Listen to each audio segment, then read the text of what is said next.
Um, there are. Hi guys, over here on the side. When you check in, okay. So, uh, um, yes, we need more information on him. But in the meantime, all right. You heard the part that he was a Caltech student, Oh, about the White House Correspondent Dinner? Yeah. Yes, I did hear about that. but that this guy that the assassin turned Caltech out to student. he was a student at Yeah. California Technical Institute of Technology. Where young Sheldon went to school. Sheldon. Yeah, you ever seen Young Sheldon and The Big Bang Theory? Those TV shows. Oh, okay. So he went Sheldon went to to school at Caltech. Caltech. Yeah. Okay. Listen, he didn't, my understanding is he's as American as you and I too, right? I would question that. And I question this to the further extension that, okay, all you closet racists out there might want to say a thing or two of the fact that the gentleman's complexion seems a little odd. Okay. If I had to take a stone's throw guess, I'd say that he must have some connection to Libya. Hmm. Libya? I just, you know, that particular pallor, that sort of mud gray, yellowish, I don't know what you call Northern African type of thing. it. Yeah, yeah. So, adopted. Oh my God, we better watch out for those adopted kids. They're Hey, I dangerous. was adopted. Now watch out. I didn't know that's why I said that. Well, you know, All right, so we have a real. I think we talk so much about Iran, but the war is happening in this country as well. yeah, and that's just another example. So, the what's the first thing I want to hit on? Every time something like this happens, this is kind of like God separating the sheep from the goats, okay? In the sense that we are seeing once again the people who hate America, hate Trump, hate Republicans, hate MAGA, and this is just an opportunity for them to spew, whether they do it in a direct and disgusting manner or whether they speak in rather subtle ways where they're almost complimenting the guy who tried to kill him. And by the way, if it turns out that this gentleman had multiple guns and knives, I would say that he wasn't interested so much in killing Trump as in killing as many people as he could. Hmm. And if somebody wanted to be really goofy about it, it was a White House correspondence dinner.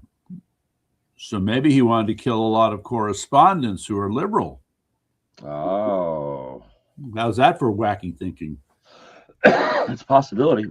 Yeah. So we don't know. We do not know. But what we do know is that we've seen um, another event that has stimulated the very worst elements of the Democrat Party.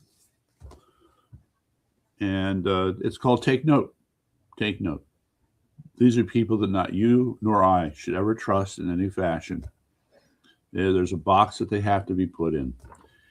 And I know. Let's create a new prison and we'll call it James Carville Prison.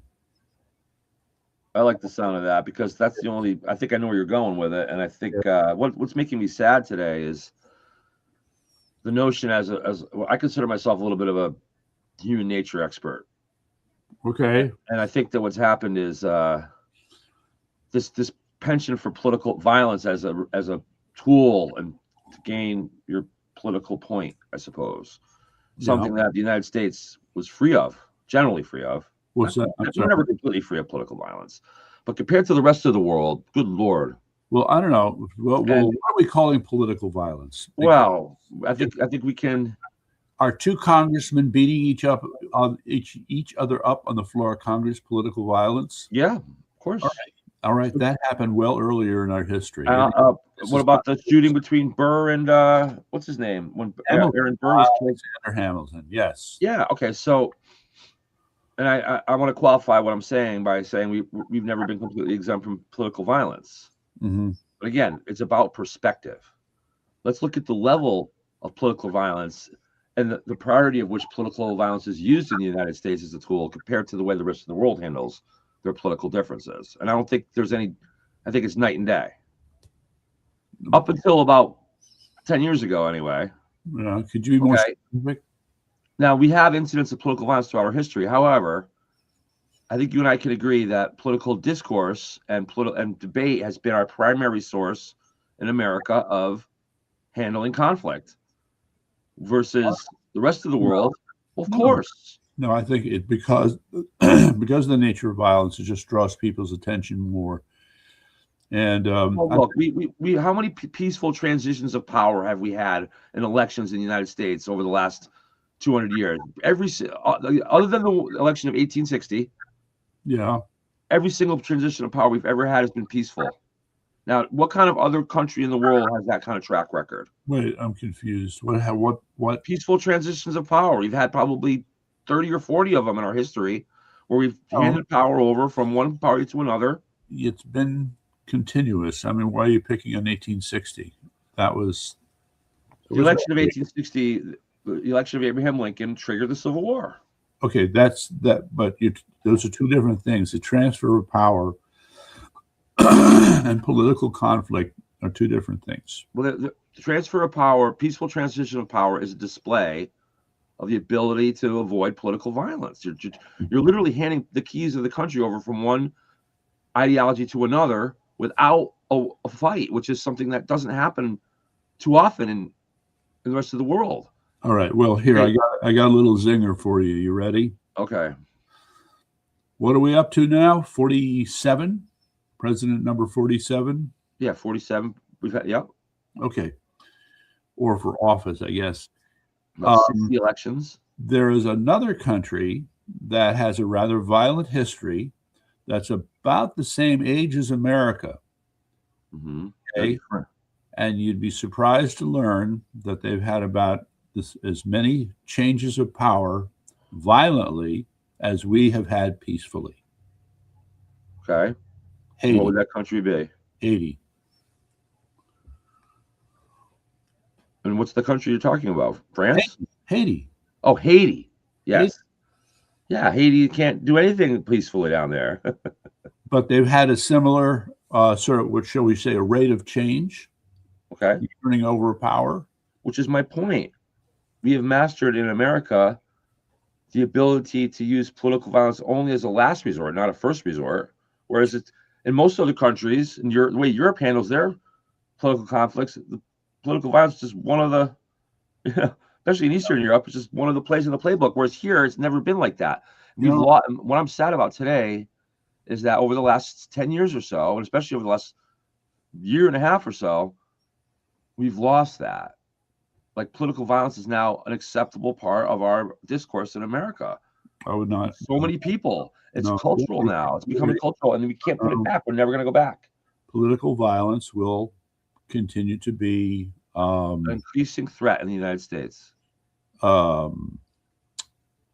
Criticized and shunned in the press. Okay, even if they're doing it even if they're promoting it in an underhanded manner. Mm-hmm, which is why part of the reason why we. Yeah. The what's the other problem I'm having with this? Your characterization of political violence, I don't see as being quite correct because it comes in different forms. So you could pick obvious political violence in terms of parties pitted against each other. Mm-hmm. But for example, the labor movement is just another form of political violence. Right. And then that you're going to find is, like it or not, rooted in Marxist thinking, because think of the coal mine strikes, all the factory strikes that happened. Okay. The lady. Are you suggesting that we are just as bad? Are you suggesting that the United States is just as bad as Europe in terms of political violence going the last 200 years, or no better? Well, again, I mean, you're just throwing these statements out. I'm lamenting. Which I think is an obvious loss of political civility in America. All right. We've lost in the last 10 years, completely. We're losing rapidly. All right. All right. Europe has a rich history of war. Okay. Almost continuously. Well, you say continuously, but are Over you 500 years over Europe. How much? going to equate a fight between Austria and Hungary with a fight between Sweden and Russia? Or are you going to equate those with a fight between Spain and France, or between France and England? Yeah, I mean, they're all, yes, No, they're all culturally and historically different from each other. but they handle their conflicts with fights. We don't do that here as much. We never did that here as much. Well, there's an argument to be made that because we put such a high value in individual liberty, that has created a set of cultural values that has dramatically reduced the need for political violence. But then, I mean, you say political violence, you think of the things that we did with and to the American Indians, or what the American Indians did to each other. Mm-hmm. Tribal conflicts, that's still a form of political conflict. Sure. I'm not suggesting that we're these like nomadic, peaceful, that we're still people, okay? Mm-hmm. But it's fair to say that over the course of our history, the United States has done a far, far better job of having less political violence be less acceptable culturally and less of an impact on our everyday lives than the rest of the history of the world. Maybe less obvious. No, maybe less acceptable to people like you and me, but not less acceptable to the Democrat Party, not less acceptable to everybody who studied Saul Alinsky. Okay.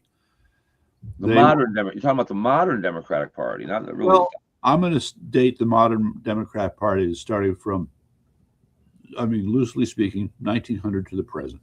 So the last 120 some years. Okay. If you consider the South and the Ku Klux Klan and all that, then yeah, I would agree with that. If you throw in all the Southern Democrat violence and yeah, I would agree with that to some extent. But I would say that it's become much more systematic within the party since Obama became president, though. I would agree that there's something that he has done to the Democrat Party which has made it substantially and profoundly worse and had a far more negative impact on this country. That's correct. True. And the part that's hard for us to sort out is how easily some people are fooled by the seemingly positive messages that they send that end up having negative impact. Another major difference is, I would say this goes back only the last 10 years or so. Mm-hmm. Before 2014, 15, somewhere in that area, whenever there was acts of violence, political violence, they were condemned at least publicly, by both parties. Mm-hmm. That's no longer the case. Now we have the mainstream Democratic Party, most of them, except for what's his name, Fetterman, is the only example. That's a big one. I think you just made a big point. Now, mind you, you will get very weak criticism of violence, but then no sooner do you have that than you have the likes of what's her name, Tlaib and Crockett and Ilya Rahman and Presley. Just Booker, tell them to go to take it. Literally tell them to take it to the streets. They're literally telling people to go to the streets. I mean, that's the difference, and that's why it's becoming more acceptable. Now you see polls just as recently as 20 years ago or 15 years ago, even Democrats, 90% of them were against political violence. Now you have 25, 30%, 35% of rank and file Democrats saying, hey, it's acceptable to kill somebody or do something violent over politics now. Those numbers are scary. And that's what I'm lamenting, the cultural mainstream acceptance of political violence now in America, which is recent. Well, I think you've hit another important point here. Because if you have, let us say, 35% now of Democrats believing political violence and assassination is okay, then I guess that means it's okay to kill you. Yeah. All right. Sure. But and now that's how we open the door to what? Another civil war. Correct. Yeah. So that's what I'm feeling pessimistic about on this Sunday morning. Great. All right. Well, all right. I don't know where I'm going to find sunlight on this one. I feel like there's hope. I feel like that we have to get out and step up, like I said on my live cast yesterday at the rally. Yeah. That's important for people to step up and overwhelm and unify the party with. Right. So on the subject of to do it, we can still do it without a civil war if we really rise to the occasion in Well, bigger numbers. Here, How many people were at that rally yesterday, Court, at the maximum? Maybe 25? not even that. 30? Not even that, right? At the max, maybe 20. I've been to rallies there before, and they had a lot more people than that. Yeah. And so James was a little disappointed because he had done a lot of promotion and hoping to get a lot of people out. But, there are two things to consider. One is that it was, quote, just a rally. And the second thing is that I think people are beginning to get a little exhausted because the fight over what the Connecticut legislature has been doing is wearing people down, and they're ignoring the massive numbers. So that's every time we say something, forget it. And at some point, a certain amount of discouragement starts to set in. And I'll admit that there are times when I'm discouraged. Sure. No, not today. No, not tomorrow. Well, you can't get discouraged right now. No, we can't. No, we can't. But many people just might be. So, we're in a peculiar position here because we've started this form of media, form of communication. And I want to believe that what you're putting together here is a foundation for something that can be a lot more impactful. Now, I say that while thinking about who and what is already out there, okay? You have the main media. Look, again, back up. That's right. Let me back up. All right. It was June of 2022, I think. I'm meeting in the apartment, the same place that you might have been at with Sheila. Okay. Oh, Milford. Yes. The occasion was because the things that Yankee T News was doing was getting the attention, because we had a few hits. So it was getting the attention of Sheila and others who wanted to, quote, put money into what we were doing. Okay. All right. So I prepared what I would call like a pre-business plan. And the point was to analyze media in Connecticut from the perspective of what's the breakdown between liberal and conservative media in Connecticut. Okay. If it's in terms of eyeballs, if it's in terms of viewership, we are not even a fly on the butt of the Democrats. Not even a fly. Okay. I know. You take the Hartford Current alone. I think it's something like 400,000 is their circulation. Sure. Then you have the New Haven Register. You have the New Haven Independent. You have the Bridgeport Post. You have the Connecticut Mirror. You have the Connecticut Examiner. All right. And the Republican American. They're kind of conservative, maybe, but not so much. Okay. Not so much. All right. So I've just mentioned the newspapers. I didn't even talk about and those are the big newspapers. Then there's over 30 community newspapers owned by Hearst. Yeah. Okay. And then on top of that, you have all the networks, the local news stations. Okay. Yep. WSB, WTNH, WVIT. Even fake Fox 61. So, Oh my God. Okay. Now, what have the conservatives got?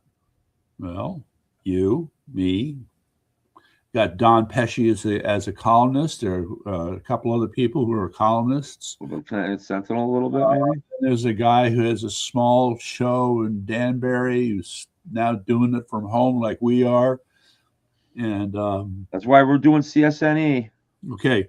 Yes. So that sucker big. Okay. So that said, I mean, the model, let me try it this way, if I may, for a moment. Are you aware that Sacred Heart University has a fully featured broadcast station? Sacred Heart University. In Bridgeport. No. It is, 24/7? Top of the line, dressed out to the T's, broadcast studio. And what's their programming? I don't know, but it's for their students to teach. Hey, we have a listener saying, "Good morning, Patriots. I wanted her." It's a Sal Sajan Simsek. Oh yeah, Sal. Yeah, I met him. Oh, good. Oh, you did. Good morning, Patriots. I wanted to say I'm going door knocking. Good. All right. So Sal's off door knocking. Thank you. That's what we need. Excellent. All right. Need more of that. All right. Now, way to go. Now, little heads up. I don't live in New Britain, but call me sometime. And I have your contact information. I'll come and help. I'll knock on some doors with you too. Okay, that goes for me, Sal. All right. So, all right. Anyway. That lifted our spirits. Yes, it did. We need more people like Sal. Yes, sir. Okay. All right. Storm the New Britain RTC. This is all right. So what am I trying to get up to here? Well, racing to my main point. Then this is the way I want to set it up. When you listen to Steve Bannon, okay, on the War Room, he has a clip that he has in the beginning where he's giving the speech to the audience, and in very forceful, emotional tones, he says to them, if your task is to save this nation will be saved. I like it. Yes. Okay. That goes for everybody, by the way. Everybody who loves America. All right. Well, I have to put a slightly finer point on it. I would change it for our purposes to say, if your task is to save Connecticut, Connecticut will be saved. That's right. Yeah. You know, and I got a question, and part of this is a question fundamental to trying to save Connecticut. Yeah. Of all those that we would consider to be not on our side. Yeah. Okay. There's a certain percent. I want to divide them into two groups. Right. One is the group of people that are aware. We're talking about our anti-American people. Yes. Okay. There's two types of anti-American people in America, I think. Yeah. One of them is the type that are truly anti-American. They truly think that self-determination is bad and they want to control your life. And those are bad, evil people. Okay. Mm-hmm. They literally do not like America. They want control. Now, the other group of people are people that are just misinformed or they're not very mentally, and they're just misinformed. They believe Trump is trying to be the king. They believe that they believe what they're being told. They don't ideologically hate America. They have the same ideology as we do. They're just being led off astray. I think the word brainwashing should be used a little more on our show, because you can brainwash somebody on television. You don't have to be right in front of them with one of those things dangling in front of their face. You can do it. And so those are the other people I'm talking about. And I would submit that that's a greater number of people of the anti-American crowd. They're just having the wool pulled over their eyes. Okay. Okay. Well, let's small number of people that are pulling the wool, you see? Yeah. Okay, fine. Okay. So this would serve a sociological analysis of the Democrat Party. That's fine. Mm-hmm. And so who do we go after? We have to take down the wool pullers, and then we have to kind of like reel in the ones that have the wool help the ones pull the wool off their eyes. Okay. Again, I point to the walkaway movement as a model. Yes. Okay. I saw a clip of the guy on Fox just the other day. Right. I think it's the name you gave me, who's one of the executives of that group. What? Who? His name is Sanaway. His name's Sanaway? No. I have it on my thing, and I can't look at it now. It's a guy in Connecticut? No. But he was on Fox News, and is the walkaway movement executive, number symbol walkaway. Okay, all right. So I got his name down. I want to try to reach out to the guy. I might pop his number. All right. The founder is valuable. All right. The founder is Brandon Strzok. Spelled maybe that was his name. I don't know. I'll have to tell you after we're done, because I don't have it. Straka, but he pronounces it Strzok. The last A is silent. Okay. But yeah, no, I'll send you the link. They have a funny name. It's like walkawaycampaign.com or something. But the fact of the matter is that if that is the model, all right. And if it takes that long, we talked about that a couple of weeks back, and I'll repeat what you said. It takes this woman took 2 years to evolve out of her where she was, right? Got to start. So the nature of brainwashing. All right. So remember, what is Court's first principle for converting Democrats? Slap them upside the head. No, I'm sorry. Make them feel uncomfortable about what they believe. Yes. Okay. You don't have to convert them. You don't have to convince them. Just make them feel uncomfortable about what they believe. Mm-hmm. That's the first principle. Okay. Makes Okay. sense. Can't argue. All right. And And I then, think, like, in other words, men beating up women in women's sports and men in women's locker rooms, that's something you can certainly make relatively decent-minded people uneasy about. So I still don't believe all Democrats are evil. I don't believe that for a minute. yeah, no. So, yeah, well, look, for the moment, if we go back to the Hartford legislature, what you've had is about a dozen of the Democrat legislators who have been less than supportive of the homeschooling bill.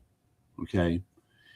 But Duff and others have breathed fire on these guys and making sure that they stay in line and vote lockstep with everybody else. Mm-hmm. But there's a block that don't like it and don't want it. Okay. So, yes, those would be ones to focus on. Now, that's that. Expand that to all the common sense issues, really.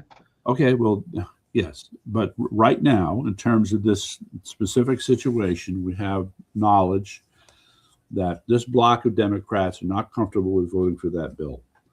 And the same would apply to, what am I trying to say here? No. So then there's another, I don't know if it's an overlap, probably is, but Kate Prokop described a group of these Democrat legislators who haven't even read the bill, and they're going to vote for it. They haven't even read the bill. They stated they haven't read the bill. Like, that sounds like Nancy Pelosi all over again. Read the bill.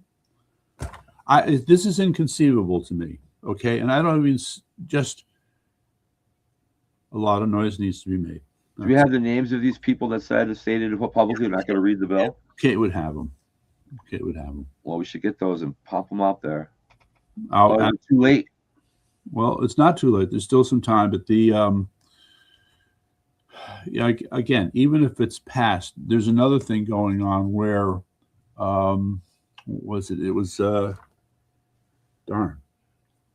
Okay, the homeschooling group led by Deborah Stevenson has filed an emergency appeal suit. There are two suits out there being launched against the Connecticut legislature. One is the all right. So one is excuse me. One is addresses the abuse of emergency procedures. Okay. So if some judge can turn around and say, no, you can't do that.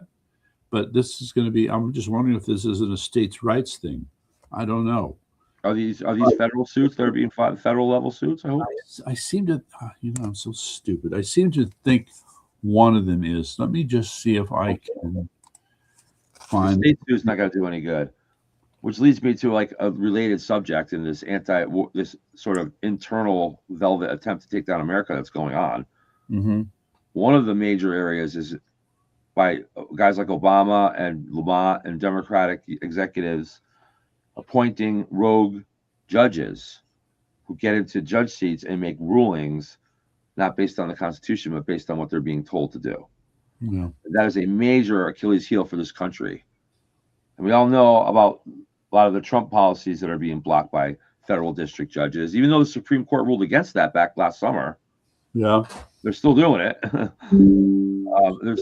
don't care. And how do we stop this? Because my understanding is our rules of asylum that Trump and Rubio were doing such a good job of reforming were just recently struck down by a rogue federal district judge, which in effect has opened our borders again for asylum seekers, which could, of course, be terrorists. So what is going on there? All right. So let me just share a few things with you here. If you haven't been spending time on the ConnecticutSentinel.com website, you should. So, for example, Connecticut Secretary of State met with indivisible activists in Stamford and promised, we're all in this together. Yeah, okay. Yeah. Homeschool bill expanded to include universal registration and DCF check of all home residents. This is insane, okay? And federal agency accepts request for investigation of Connecticut's DCF. That's what it is, right? There it is. Okay, so if that may be a clever move, because if DCF is found to be worse than negligent in their conduct, I don't see how they can be a part of this homeschooling bill. Look, I hate to scare people, but right now our Connecticut Department of Children's Families is behaving against the interests of children, not for them. Period. Well, They're there to indoctrinate and hurt our children right now. End of story. right. So And endanger home, by the way. do you have any stories about them? There's a ton of them, but I'm going to leave it to our guests to talk about them directly rather than Okay. delay them second and third. But Right. yeah, we're going to be working that on our CT Common Sense podcast with Selena this year. So Yeah, well, I guess the sooner the better here, because there's almost a sense of urgency. well, I do know of a woman recently, or it was actually last year. She had a healthy 17-year-old boy, or 16. It was 16 at the time. Got into a car accident. Ended up in Hartford Hospital, the Children's Hospital in Hartford. Yep. And mother went to see him after about 3 weeks in the hospital. He came home and said, "Look, I think I'm a woman." What? Yep.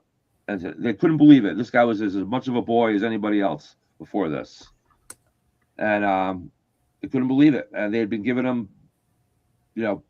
what kind of drugs you give somebody to change their gender outlook or whatever, estrogen or whatever. When they started giving them Without the parents' permission, and then when they went to protest it, complain about it, they told her she was being, inappropriate and threatened to kick her out and arrest her and whatnot. And they had to go through 2 years of therapy to get the kid back on track. Wow. Yeah, it was a big mess. And this was a healthy kid mentally. He had been hurt physically in a car accident. Hmm. So, and then at Bacchus, there's a story about at Bacchus, where at Bacchus Hospital, my understanding is, and I don't have proof of this, but I mean hearing, if you get admitted to Bacchus Hospital, you better hope you have a lot of family and friends. Because if you don't have family and friends, you're just a regular person, you don't have family and friends, they're going to pretty much put you in their lab rat office and start experimenting with you and testing you like an animal. And if it kills you, it kills you. If it doesn't, it doesn't. They pump you up on heavy addictive drugs, then take you off of them to see how your body reacts, things like that. This is done without their consent? Without their consent. Oh, no, they get their consent, but they get them on drugs, and then they get them to sign the form. I have a specific story about a girl named Anna that this happened to, and I'm not going to say more until I can, get it right from her. I have spoken with her best friend who was in communication with her during this. Is there a lawsuit? lawsuit? Working on that story. Yeah. There is a lawsuit. Okay. There's going to be. All right. So that's all I can say. Oh, speaking of lawsuits, have you had any communications with our new lawyer friend? Yes, I had lunch with him about a week and a half ago. Yes. And he's on board. He's actually working on a case that he can't talk about. It involves one of the politicians in Connecticut. And he's wrapping it up, I guess. And then at that point, he'll be completely under my in a few weeks, he said, ready to be my guy. So I can say, I call my attorney if you have a problem, and they can call him. All right. Well, I would like to meet him too. Great. We'll do that. Let's do lunch. Now, that's not the same attorney, the one that's signed up to business, a different guy. And did he still disappear himself? No, we're talking, and it's happening. It's just it's the banks that are being a pain in the butt. The banks need to have all these different things filled in, and it forced us to kind of go back and reassess it. Did he confirm that, because you were dealing with that credit union, but he's saying that I'm not dealing with a credit union, I'm dealing with another commercial bank, a regular commercial bank, and they still need the same information. Yes. Well, not as much as the credit union did, but yes. Okay. Board of directors, annual report, all the things you need for a corporation, which we now have all of them except one, which we're finishing up. And now, apparently now, if all goes well, tomorrow even, I should be able to set up my account. So. All right. Which then we got Selena working on the logo. All right. So again, this is a 501c3 or 4 you've set up? It's a 501c3. And then we have to apply for nonprofit status now as well. That's supposed to be simple, but well, no, all right. You're not a 501c3 until you get the paperwork. Well, yes, that's what we're waiting. We're waiting for. I have to wait for the letter from the IRS again. Yes. Here we go again. All right. Here we go again. I know it's taking time, but I am determined. So, Yeah. All right. So where did I want to go with this? I want to point out that the network that we've been talking about already has elements in place, and I don't know if there's yeah. You know what? Later on, after this is done, I'm going to put together what amounts to a formal list. And by the way, just to mention it, um, I think I'd mentioned it. I'd started to put together what I'll call our list of all the RTCs. mm-hmm. See, I don't know that I could. Could I put it up? Let me just. That'd be interesting to see if I could get away with that. Let me see. Okay. The key to fixing Connecticut, I think, does lie with the RTCs. It does lie with. No, it does not. No. Well, no. it's one of the key I'm elements. too many years, too many people, too many idiots. Well, you told me that you had 25% of them turned over at one point. Okay, if we do 25, we can do more. It's a constant battle. It is. Yeah, I know. That's the thing. Battle. That's true no matter what, though. It's always going to be a constant battle, no matter what strategy you take. So, all right. So, and well, that said, so it's how should I say this? Part what Connecticut Sentinel is doing and what we're seeking to establish also becomes a part of that same battle, because communicating with the public is needed to put pressure on the people who we think are friggin' idiots and shouldn't be doing the things they're doing. And I'm talking about rhinos. I think cameras are a big key to it too. Cameras. You're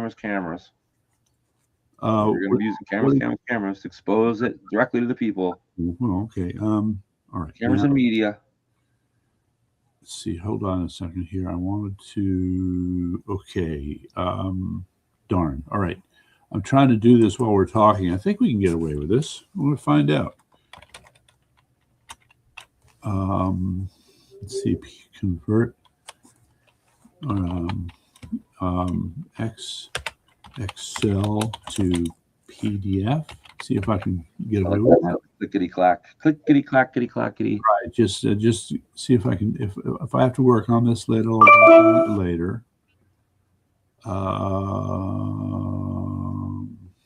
So what do you do? Is there no legal remedy for a judge that takes an oath to uphold the Constitution and basically ignores it in his rulings? Is there no remedy for that? You just got to live with it. Take down Marxism, fuck it, whatever it is. Excuse my language, but yeah, well, I don't. The word F-U-C-K and Marx go together for me a lot. So okay. I'm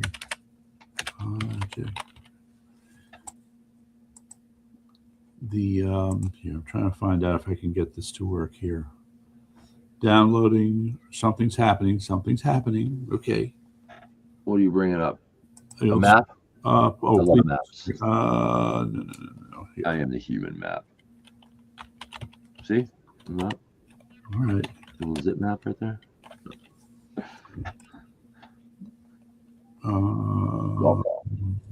File is ready. Oh, while you're typing that up, guess what happened? You're not going to believe this. You didn't hear it yet. Didn't work. No. Hey, remember what I said about Alex Cora, the manager of the Red Sox, the other day?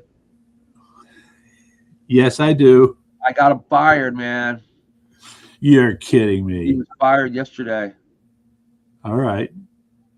Well, I know I didn't do it personally, but I like to think I had a little hand in it. I did a 9-minute video that's pretty convincing to the owners yesterday on the Red Sox, nation. All right. So what are we supposed to say? Who was it? Was it the who beat the Red Sox? They won 17-1 yesterday or something like that. Excuse me?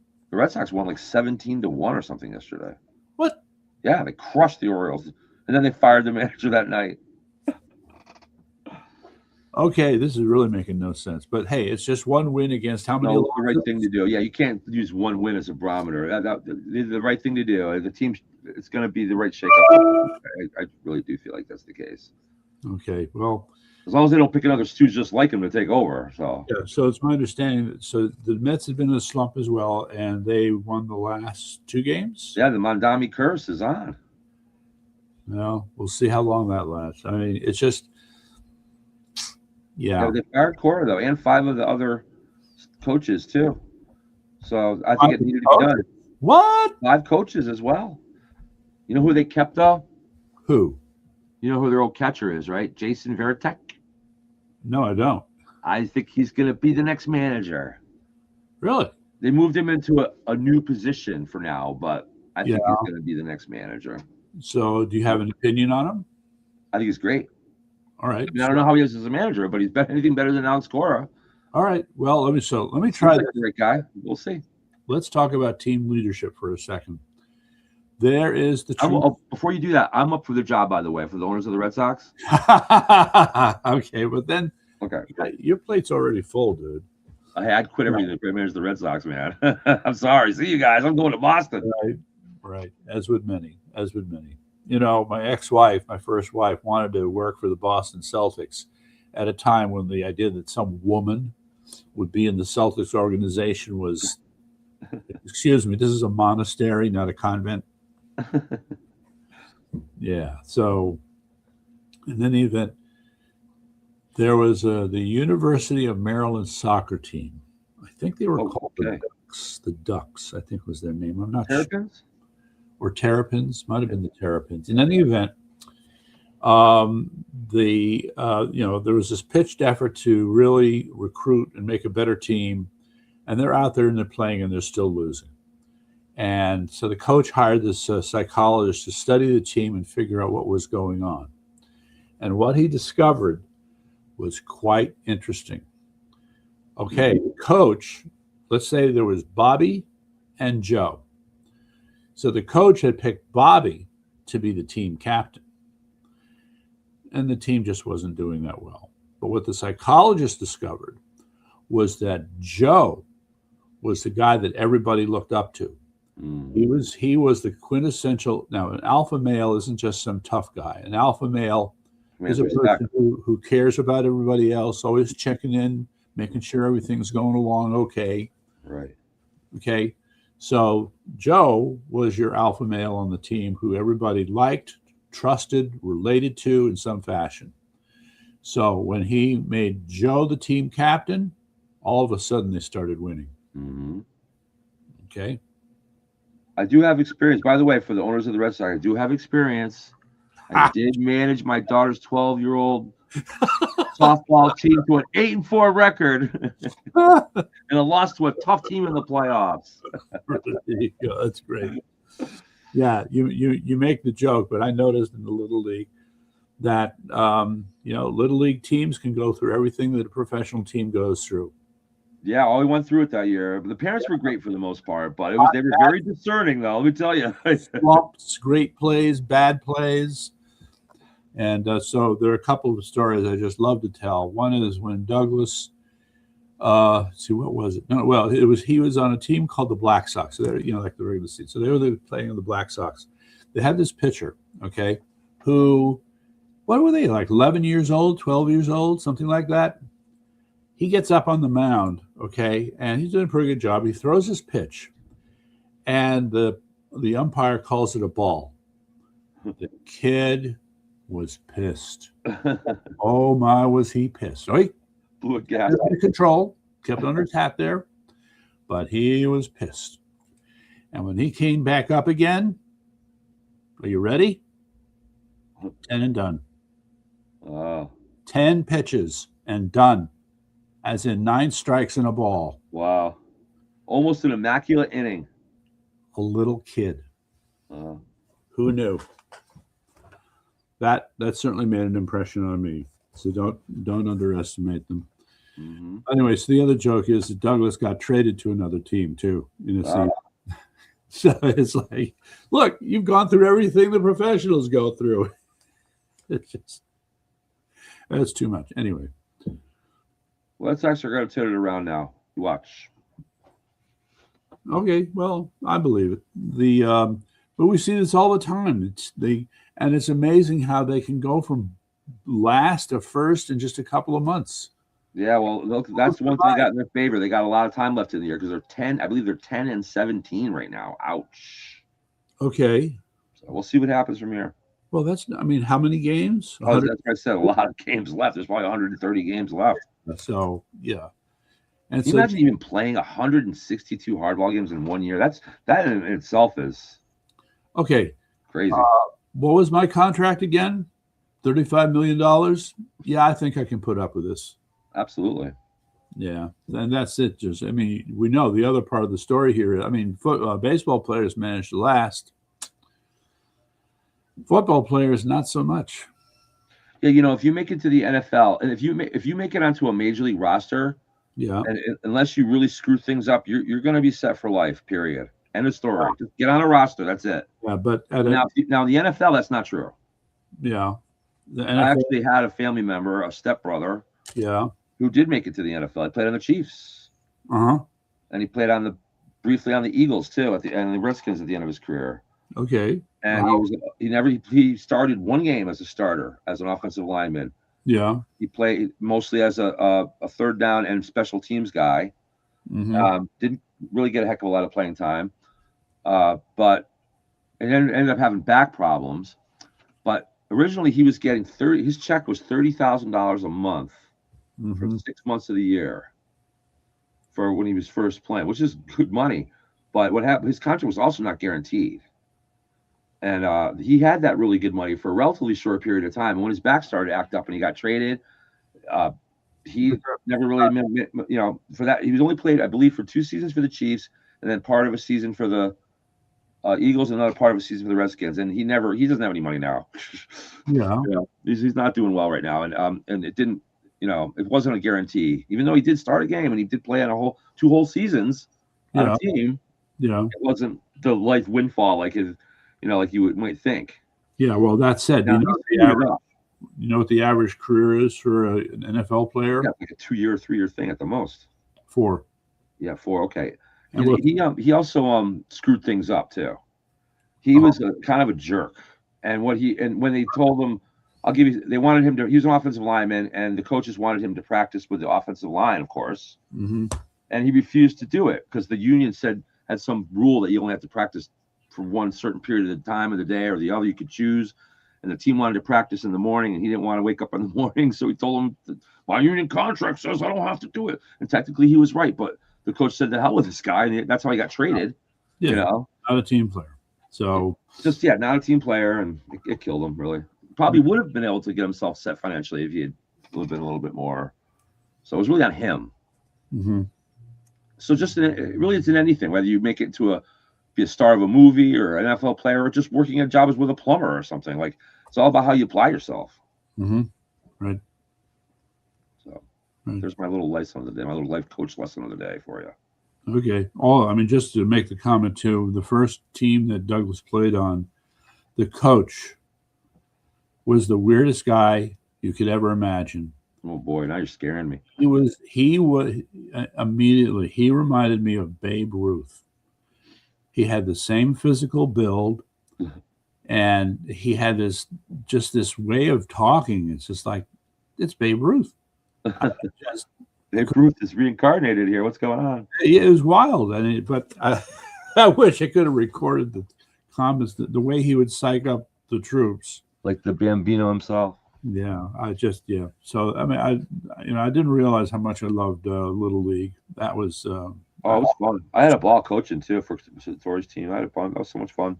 Yeah, there you go. Well, meantime, back to Connecticut's woes. Yeah, so we have the other Little League to worry about. So the Central Committee. Yeah. So just to make the point, okay, the grassroots network that we are working on is, in another sense, don't get too excited, don't go over the moon here, a replacement Republican Party. Yeah. Okay. So the thing is, we're going to find that a number of these people that we're networking with are, in fact, on the RTCs, but there are a number who will not be. Right. Okay. We'll have Gino, who's a chair. All right. And he is a part of the network. But the point is that we have to do all the things that are, I'm saying we, as in you, Jason Douglas, and me, Cord Rutnowski, and maybe Selena, and maybe James. Have okay, yep.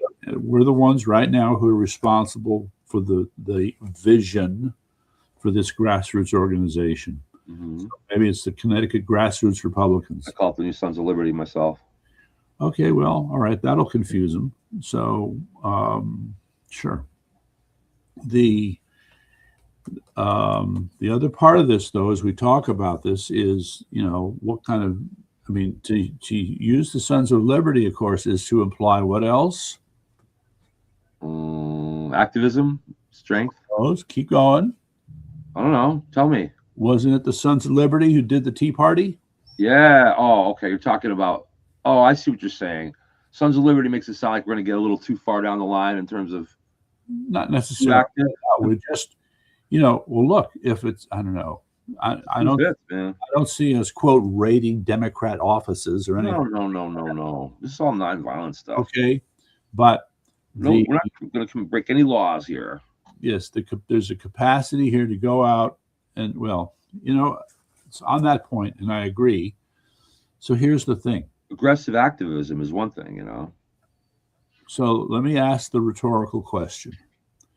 I look at the legislator and say, okay, 7,000 testimonials against the homeschooling law. Well over 20,000 signatures and more on petitions against the homeschooling law. You ignore us. You refuse to read the bill. So why should I respect you? Why should I respect you? Why should you be allowed to represent us? Well, that too.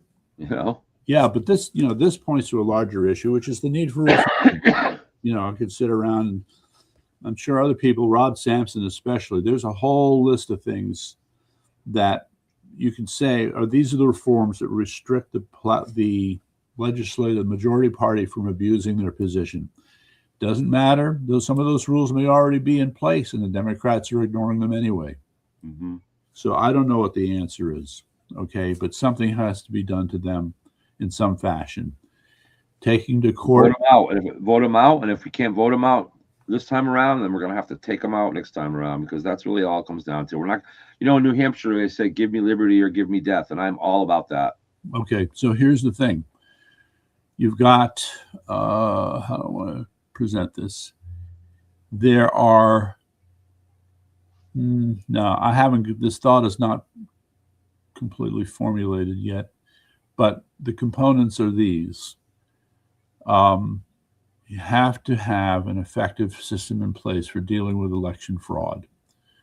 Now, there's the work that Linda Sinkowitz has done, the work that Linda DeLessio and others have done. Joel Hoff. I don't know about for Connecticut.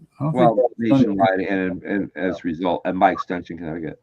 Well, there is no by extension. You have to look at exactly what has happened. No, I mean, if they can pass the SAVE Act, now that's going to help things in Connecticut, right?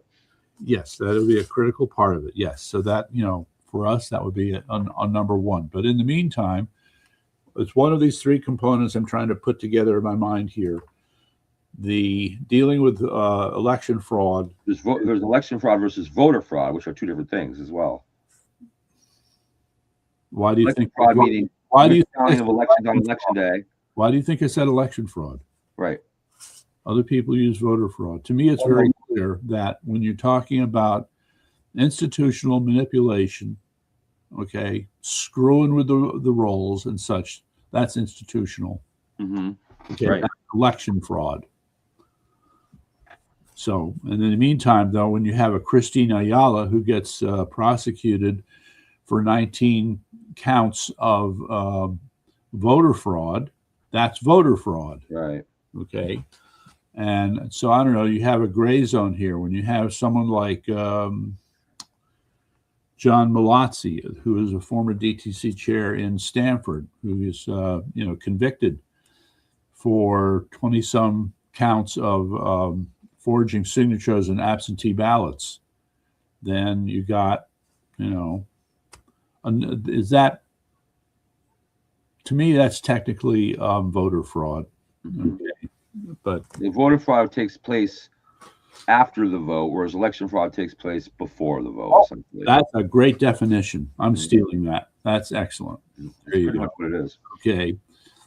So you got that part. Meantime, the next part has more to do with what I was talking about with the walkaway movement. Okay, so now you're dealing with the voters directly in some fashion. Okay, whether it's knocking on doors, sending out flyers, doing social media, holding special events, maybe it's all of the above. Okay, door to door, Sal. Right, he is remembering. Then we want to have a system of communication in place, which really is intended to, quote, persuade people to do one of two things: either vote Republican or do not vote Democrat. Mm-hmm. Okay, so this leads to a related part that I need to bring up, and that is we keep talking about how the minorities are influenced, that tend to lean towards the Democrats. That may or may not be true, okay? And we point to John Barrows as the future, for building out an urban Republican base. The sense, though, is that, this is where I want to be the analyst, the data analyst, who sits down with all the voter roll data and looks at all the different towns and looks at the different races, and you try to break down where victory is hiding in those numbers, okay? Because on the one hand, the people that don't vote, that we want to have them get out and vote, that's always a problem, and I'm afraid that's always going to be a problem, okay? But then you have those who you would look at and say they're persuadable, right? I don't know what that percentage would be, but there's some number of them who, for various reasons, could just be, when you send out the message loud and clear about this is what you get when you vote for a Democrat, that they will, make a decision. But it's going to be a function of the group that you're appealing to. Now, having said that, I need to tell you my sad story about the Hispanic vote.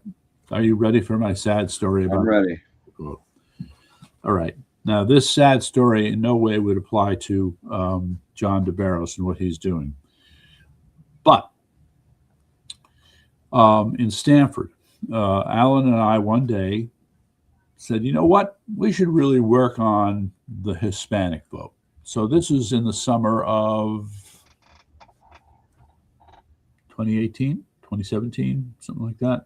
Okay. It might have been earlier. But so we then said, okay, so we got to put together a flyer. Now, should it be in English or Spanish? And then there's this whole debate. Well, if you're going to put it in Spanish, you're going to be insulting some of the Hispanic people who left our home country. They want to learn English. Communicate to me in English. Okay, so there's that school of thought. So I said, okay, yeah, where are we going to find these Hispanic voters? Hispanic neighborhoods. But we want to mail stuff to them. Mm-hmm. So who are the Spanish voters? Where can we find them? What are their names? Where are they? Who are they? Well, you start with Gonzalez and Rodriguez and Rivera, and you got half of them right there. Guess what? That's exactly what we ended up doing. I'm not surprised. And I was feeling so stupid. Just sitting here going, is this how we're going to find the Hispanic community? Generating a list of names from which we go through the voter rolls and pull those names out. And as we're doing, we're sitting there going, oh, wait a second. There could be a Gonzalez from Spain. Okay. Not as likely, but yes. All right. You could have these guys. It's a married name. And the woman could be, German. What the hell? So just, and white Hispanics. Oh, yes. Those famous white Hispanics. Yeah, we can't forget those. Clarence Rodriguez. You laugh. I know they're out there. Believe me, I know. Okay, so you just realizing the melting pot, though. It's okay. Yes, and that, yeah, but in terms of saying, okay, you're a Hispanic, you care about your community, and you know that people are being prejudiced against you because your English ain't that good. Blah blah, fucking blah. Okay. Is this really how you're going to build a community? Let me just give you an example of how you don't do it. I'll get back to the main point I want to make. When Tim Foley was running for governor of Connecticut, I think the second time, towards the end of the campaign, some people started to say, Mr. Foley, we have not really reached out to the Black community. We need to have a special mailing for the black community.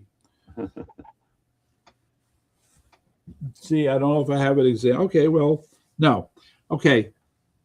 It was black trim. Okay, the card was black trim. Okay. For the That got black. you in trouble. I thought this has to be the lamest, stupidest thing I've ever seen if you're pretending to reach out to a certain community. Yeah. Wow. Okay.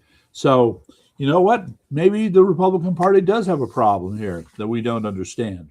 Okay. We do have the issues on our side, though. We have the common sense issues on our side. Yeah. We should really be hammering away at those in inner cities. Yeah. Anyway, so the point I get to now, here's the other problem when you start to sweat things like the Hispanic community.